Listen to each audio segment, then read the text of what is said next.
Nah, kabar terbaru nih teman-teman. Belum aja lama yang dari Iran sama Amerika itu ketegangan perangnya sudah berkurang. Nah, ini muncul lagi nih Thailand nyerang Kamboja gara-gara konflik perbatasan. Nah, apa sih dampaknya ketika ada serangan ini bagi saham di Indonesia? Ya, kita bahas satu-satu ya teman-teman sekalian. Yang pertama di bidang atau di sektor perbankan.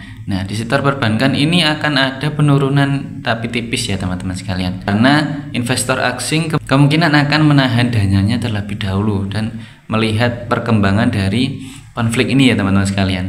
Konflik peperangan ini. Jadi investor asing akan pikir-pikir dulu nih akan masuk ke wilayah Asia.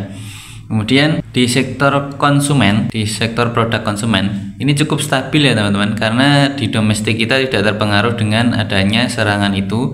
Jadi permintaan di domestik di Indonesia tetap kuat. Jadi perusahaan-perusahaan yang di sektor konsumen akan tetap stabil ya teman-teman, tidak akan terpengaruh. Kemudian sektor yang selanjutnya adalah sektor energi dan bahan bakar. Nah, ini kemungkinan ada kenaikan jika konflik ini semakin memanas ya teman-teman sekalian, karena ketika ada peperangan pasti harga energi di sektor energi akan naik.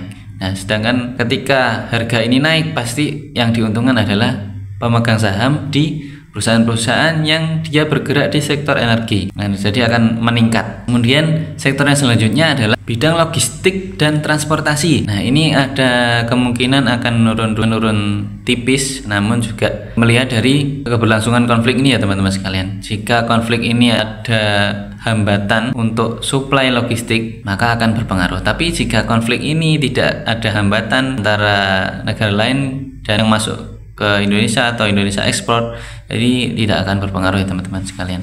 Yang terakhir adalah infrastruktur. Kemungkinan infrastruktur ini bisa jadi netral atau negatif ya teman-teman sekalian turunnya. Nah, untuk itu kenapa sih infrastruktur itu akan netral atau negatif? Karena kebanyakan investor akan konservatif terlebih dahulu, akan mengamati terlebih dahulu.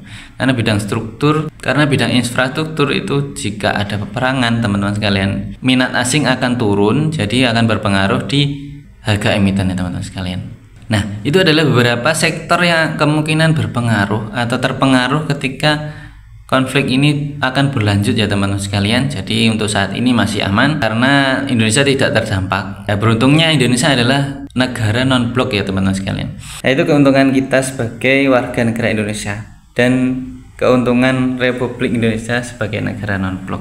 Jadi tidak akan tersangkut oleh peperangan-peperangan karena kita berdiri sendiri. Kita negara yang netral, kita tidak membela sana membela sini.